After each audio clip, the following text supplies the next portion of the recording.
ब्रजमोहन श्रीवास्तव जी की एक टिप्पणी ले लूं, फिर बाकी मेहमानों के पास आऊंगी। आप लोग अपने हाथ खड़े कर रहे हैं। ब्रजमोहन श्रीवास्तव जी, जो बातें उन्होंने कही हैं कि इधर उधर जाने वाली बात, वो तो अजित पवार के ऊपर भी उतनी ही लागू होती है, क्योंकि 2019 से लेकर अब तक की जो सियासत उनकी रही है उसमें हम लोगों ने देखा है। तो अपने लिए भी आप लोग संभावनाएं तलाश रहे हैं, क्योंकि जिसकी कम सीटें होंगी हो सकता है उसकी भी यहां पर लॉटरी लग जाए और वो बन जाए मुख्यमंत्री। अब तो आपके नेताओं ने पोस्टर्स भी लगा दिए हैं, अजित पवार बनेंगे मुख्यमंत्री टाइप में। चित्रा जी, अंदाज तो कुछ भी लगाया जा सकता है, लेकिन हकीकत यह है कि महाराष्ट्र में महायुति की सरकार बन रही है और महायुति के 3 घटक दल, भारतीय जनता पार्टी, राष्ट्रवादी कांग्रेस पार्टी और शिवसेना, तीनों एकजुट होकर जनता के बीच में गए हैं।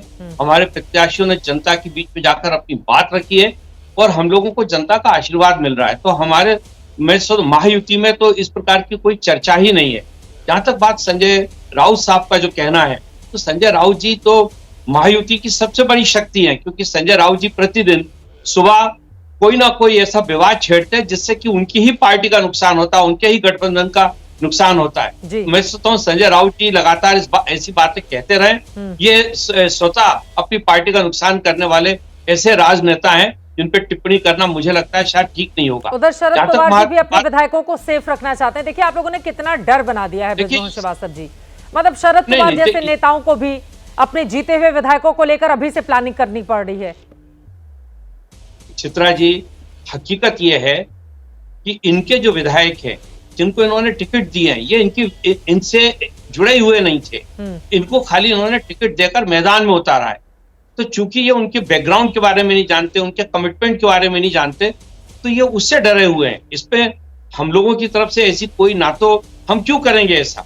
हमको मालूम है कि हमारी बहुमत की सरकार बनने वाली है, हमारे पास पूरा बहुमत आ रहा है, तो हमें फिलहाल अभी इस तरफ सोचने का हमारे पास तो समय नहीं है। लेकिन वो इस तरफ इसलिए सोच रहे हैं कि उनको खुद को अपने साथियों पर विश्वास नहीं। कौन बन रहा है मुख्यमंत्री, अब ये भी बता दीजिए। देखिए, मुख्यमंत्री तो महायुति का बनेगा और हमारे जितने विधायक चुन के आएंगे वो, और हमारी तीनों गठबंधन के जो शीर्ष नेतृत्व है वो बैठ के तय कर लेगा। और मुझे लगता है महाराष्ट्र के लिए बहुत अच्छा मुख्यमंत्री मिलेगा। ठीक है, इसकी आने वाले मैं बाकी लोगों के पास जाऊं। हाँ, वरुण पुरोहित जी भी हमारे साथ जुड़ चुके हैं, लेकिन ब्रजमोहन जी एक छोटी सी टिप्पणी और चाहूंगी। आप लोग क्यों नहीं कहते हैं महाविकास अघाड़ी को कि विधायकों को सेफ रखने की जरूरत नहीं है, आप लोगों के पास इतने सीटें आ जाएंगी कि आप लोग बना लेंगे अपना मुख्यमंत्री।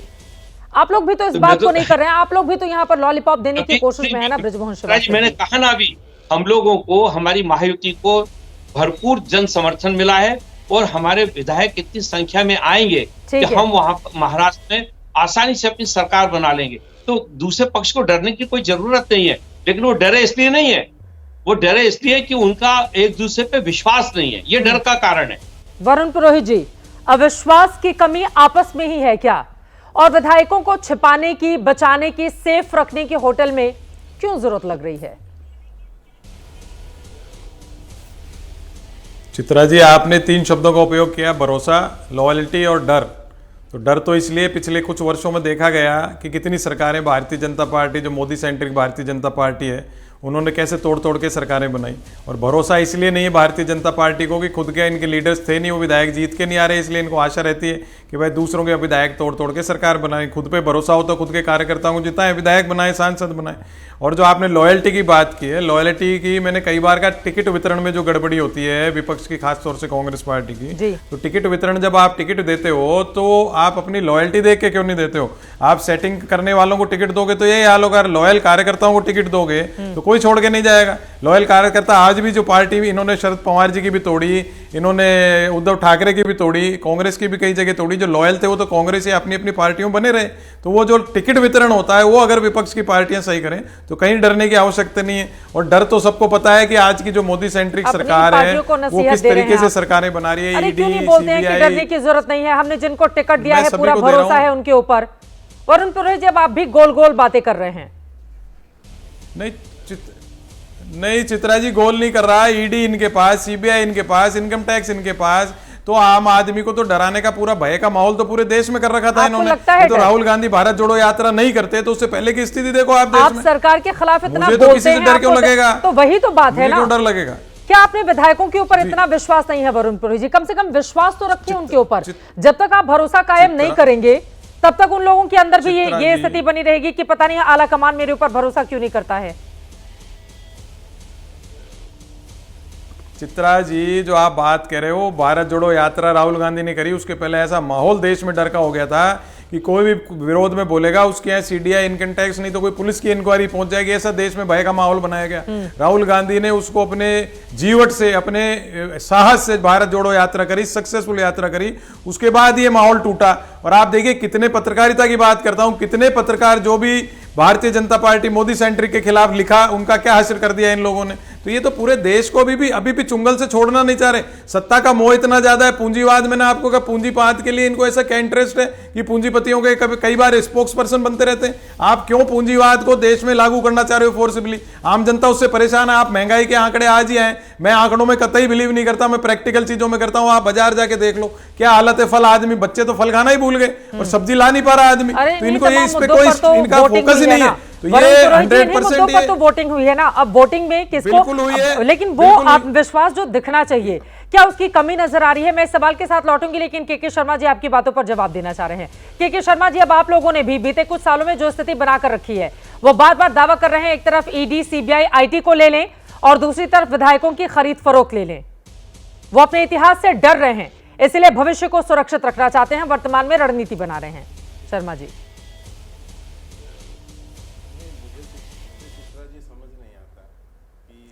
इस तरह की आरोप लगाते हैं।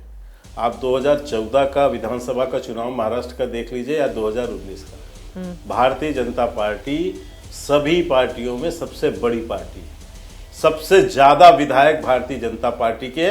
हमारे आधे तक भी लोग नहीं पहुंचे, आधे तक भी। हम 100 से ऊपर सीटें जीतते रहे, ये 50 से ऊपर नहीं आए। तो ये किसकी तोड़ने की, हमें तोड़ने की क्या जरूरत है? यदि कोई हमें समर्थन दे रहा है तो वो ठीक है, अपने वो इस विषय को समझेगा। लेकिन शिवसेना ने जिस ढंग से दगाबाजी करके सत्ता के लिए जाकर इन कांग्रेसियों से मिले और सत्ता के लालच में इन्होंने आज जिस स्तर पर पहुंच गए, तो ये इनको सोचना है। मैं आज बड़े अधिकृत रूप से एक बड़ी बात आपके चैनल में कहना चाहता हूं। शिवसेना उद्धव गुट की जो आज हालात हैं, वो हालात बनाने के लिए सिर्फ 2 लोग जिम्मेदार हैं। एक है शरद पवार और एक है संजय राउत। संजय राउत ने पता नहीं या तो कोई कसम या सुपारी ले ली है कि जब तक इस उद्धव गुट को राजनीतिक रूप से दफन न कर दें तब तक वो सांस नहीं लेंगे। और शरद यादव भी इसमें कहीं पीछे नहीं है। अभी एक मैं सुन रहा था शरद पवार गुट के लोग कह रहे थे, अरे शरद पवार जी ने कितनी पार्टियां छोड़ी, हाँ। क्या क्या नहीं किया है शरद पवार ने? कांग्रेस को दगा देके और वो बाहर आए। चित्रा जी, इसके बाद हमें भी समर्थन दिया है जनाब, हाँ। बाहर से शरद पवार जी ने। तो वो कितने घाट की पानी पीते हैं, इसका कोई सच है क्या? इसको भी सोचना पड़ेगा। लेकिन आप लोग भी तो ले आते हैं ना। पवार और ये जो शरद पवार क्यों सोचें? आप लोग को क्यों सोचने की जरूरत नहीं है? आप जिस अजित पवार के साथ 4 दिन की सरकार बनाते हैं, वही अजित पवार जाकर दूसरे खेमे में बैठ जाते हैं, फिर उन्हीं अजित पवार को आप अपने खेमे में लेकर आते हैं। तो ये तो दोनों ही तरफ सोचे जाने की जरूरत है ना, कि ये मजबूरी और जरूरी आखिर क्यों बन गई है? चित्रा जी, एक चीज सुनिए, एक बात सुनिए, कोई मजबूरी नहीं है। आखिर चुनाव हुए हैं तो सरकार बनेंगी और हमारे ही नेतृत्व में बन रही है, हाँ। हम और जिनको सहयोग देना है वो आ रहे हैं, उसमें क्या दिक्कत है? जो आए सहयोग दे, सरकार चले और हमने सरकार चलाई। लेकिन हाँ। आज ये हालत तक एक मिनट, लेकिन आज इन्होंने उद्धव गुट को और शरद पवार जी और कांग्रेस पार्टी की हालत ये हो गई कि all India Muslim personal law board के प्रवक्ता सज्जाद नोमानी कहते हैं कि राहुल गांधी मेरे अजीम सिपह सालार है। मतलब एक शहजादा आज अजीम सिपह सालार बन गया। उद्धव ठाकरे अजीम सिपह सालार हो गए, शरद पवार अजीम सिपह सालार हो गए। मतलब मुस्लिम लॉ पर्सनल बोर्ड के ये सिपाही हो गए। ये स्तर तक गिर गए लोग। क्या हो, ये राजनीति किस स्तर बना लिया? अगर मुस्लिम पर्सनल लॉ बोर्ड वास्तव में औकात दिखाया, आपको क्यों लग रहा है कि इसमें गलत है? All India Muslim personal law board की ओर से अगर इस तरह की बातें कही जाए, क्या सिपाही है लोग? हाँ चित्रा जी नहीं तो क्या ये मुसलमानों के सिपाही बन गए? तो ये घोषणा करें कि हम मुस्लिम 20% जो है मुसलमानों की राजनीति करते हैं। चित्रा जी ये इनको कहना चाहिए ना। हाँ। इन्होंने खंडन तो नहीं किया ना कहीं पर। ठीक है, वरुण पुरोहित जी कहाँ की एक खंडन टिप्पणी हुआ है लेती हूँ बताइए। जयेशवाणी जी, उसके ये बाद में आ अजीब रही हूँ आपके सिपाही पास। सालार अजम सिपाही, ठीक है, ठीक है, ये बाला साहब ठाकरे की पार्टी को कहा जा रहा है। चित्रा जी, जयेशवाणी से मैं जवाब ले लेती हूँ, वरुण जी उसके बाद में आऊंगी। जयेश जी बोलिए। चित्रा जी, मेरी एक छोटी सी रिक्वेस्ट है कि हमें भी उतना ही समय दीजिएगा जितना आप बीजेपी वालों को देते हैं। मेरे सामने ये एक पत्र है, मैं आपको पत्र दिखा रहा हूं। ये पत्र है 26/10/2024 का, सकल ब्राह्मण समाज, नीचे सिग्नेचर है चैतन्य जोशी, भालचंद्र कुलकर्णी, मयूरेश अरगड़े, उप मुख्यमंत्री देवेंद्र फडणवीस, बाकी सबके नाम है। और आगे लिखा है, या ब्राह्मण समाजातील उमेदवारांना निवडणुकीत उमेदवारी मिळाल्याने भाजपने त्यांना भाजपच्या त्या उमेदवारांना निवडून द्यावे। इसका मराठी जो ये है, इसका मतलब ये होता है कि ये केवल ब्राह्मण है इसलिए उनको चुन के दो। तो क्या भारतीय जनता पार्टी केवल ब्राह्मणों की पार्टी है इसलिए ब्राह्मण समाज उनकी तरफ, उनके लिए इस तरीके से फतवे निकाल रहा है? क्या ये तरीका है?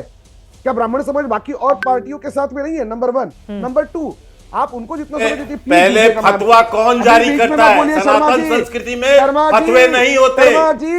शर्मा ये जी, ज्ञान है, अज्ञानता है अभी तो और आपकी। रुकिए, अभी तो और रुकिए। ये अज्ञानता है। मुस्लिमों का असर हो गया आपको। शर्मा जी, आप लोग क्या मुस्लिम हो गए? मैं आपके मुस्लिम किसी बन गए? को बोलने नहीं दूंगा फतवे इस की बात, तरीके से। फतवा चित्रा जी, ये जारी गलत है। ब्राह्मण नहीं शर्मा जी, करता। उनकी बात हो चित्रा जाए, जी, ये पहले गलत है। बात हो जाए। चित्रा जी, ये तो गलत है। हाँ, जयेश चित्रा जी की ये बात हो गलत जाए। है। बोलिए बोलिए बोलिए बोलिए। जी, शर्मा जी इतने बौखलाए हुए हैं कि वो अपने आप को समाज के सबसे ऊपर के तबके समझने लग गए कि किसी को बात करने बौखलाए नहीं नहीं देंगे। है, आपकी यही तो मूल- आपका चरित्र है। आराम से, आराम से मिश्रा जी, आराम से, आराम से। जी, दूसरी अहम चीज उन्होंने कही है कि डर के माहौल में रखते हैं। चित्रा जी, मैं बिल्कुल खुले तौर पर आह्वान करता हूं, अगर मिश्रा जी में कल हिम्मत है तो हमारे विधायक जिस होटल में उसका पता देता हूं, मैं खुद बाहर खड़ा रहूंगा। चलो आके लेके जाके दिखाए। अरे चलो अगर जयेशवाणी हिम्मत जी, है ये तो। बड़ी-बड़ी किस बातें हिम्मत अपने की बात नेताओं दिखा को रहे हो? समझाइए ना, होटल मैं में रखने खुद की खड़ा क्या रहूंगा, जरूरत है? मैंने ये नहीं कहा। विधायक अपना मैं जीत कहा, का मैं खुद सर्टिफिकेट खड़ा लेने के बाद रहूंगा। कार्यकर्ताओं के साथ, जनता के साथ जश्न मनाए। जितना वो समय आप सर्टिफिकेट उनको लेकर देते हो, छिपा। उतना अरे हमें बोलने दीजिए। जयेशवाणी जी, चित्रा आप तो साफ प्लीज दिख रहा है, सर, आप उनको ये पूरा धमकी बता देने देते वाली हो, बात आप छोड़ बीच में दीजिए टोकते हो। जयेशवाणी जी। चित्रा जी, ये सवाल गलत है। सुनिए ना, चित्रा डिबेट जी, में ये बैठी गलत हुई, है। रैली में थोड़ी ना बैठी हुई जयेशवाणी जी। चित्रा जी, और मैं ये यहाँ गलत पर है। घड़ी देखकर किसी को टाइम नहीं दे रही हूँ।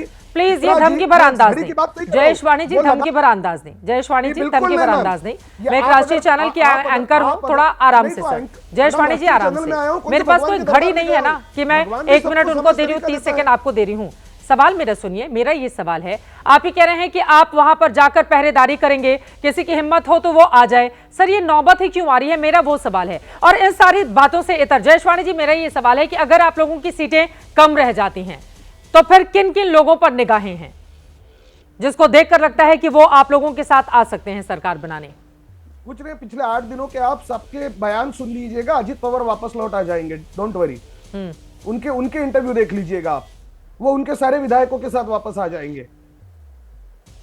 बोले के शर्मा जी, अजित पवार आपकी उम्मीदों पर पिछली बार 5 दिन की तरह पानी तो नहीं फेर देंगे? नहीं, ऐसा है। पहली बात तो ये है कि हमें किसी पार्टी की आवश्यकता नहीं चित्रा जी। ये अपने जो है विधायकों को होटल में रखें, अपने घर में बंद करके रखें, तकाने में रखें, तिजोरी में भर के रखें, जहां रखना है वहां रखें।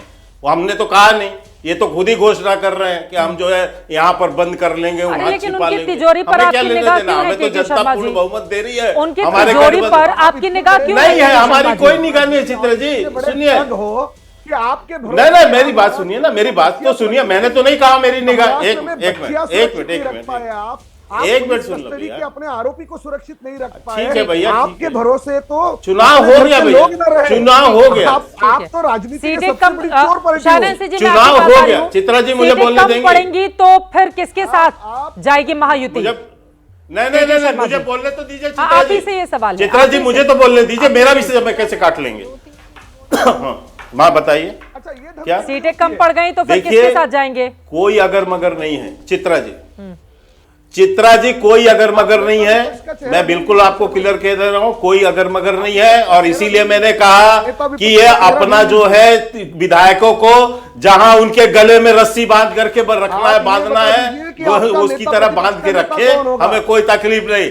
हम इतना कहना चाह रहे हैं, केवल हम इतना कह रहे हैं, हम अपने बलबूते पर सरकार बनाने जा रहे हैं। हमें किसी को किसी रिसोर्ट, किसी होटल में रखने की जरूरत नहीं है। दूसरी बात, इनका मुस्लिमीकरण हो गया। इनका इस्लामीकरण हो गया। ये उद्धव ठाकरे की जो डुप्लीकेट राजनीति, जो शिवसेना इसका जो है मुस्लिमीकरण हुआ है, तब इनको ये लगा रहा है ब्राह्मण कभी जो है फतवा नहीं देता। ये मुसलमान, ये मुस्लिमों में फतवा जारी करने की परंपरा है। ये मौलवी जो है, मौलवी इमाम, ये लोग फतवा जारी करते हैं क्योंकि ये मुस्लिम पर्सनल लॉ बोर्ड के अनुसार ये उनके अजीम सिपह सालार है, इसलिए इनको फतवा याद आता है, इसलिए इनको फतवा समझ में आ रहा है। देश का कोई ब्राह्मण, कोई सनातन आज तक फतवा जारी नहीं किया, ना हमारे यहाँ परंपरा है। तो ये है इस्लाम का असर, ये है सत्ता का, सत्ता की लालच के कारण इनका इस्लामीकरण। ठीक है, तो ये है शाहना एनसी जी के पास जाते हुए। ठीक है सर, आप दोनों लोगों की बात हो गई। अरविंद तिवारी जी आ रही हूँ, वरुण जी की भी बात बाकी रह गई थी।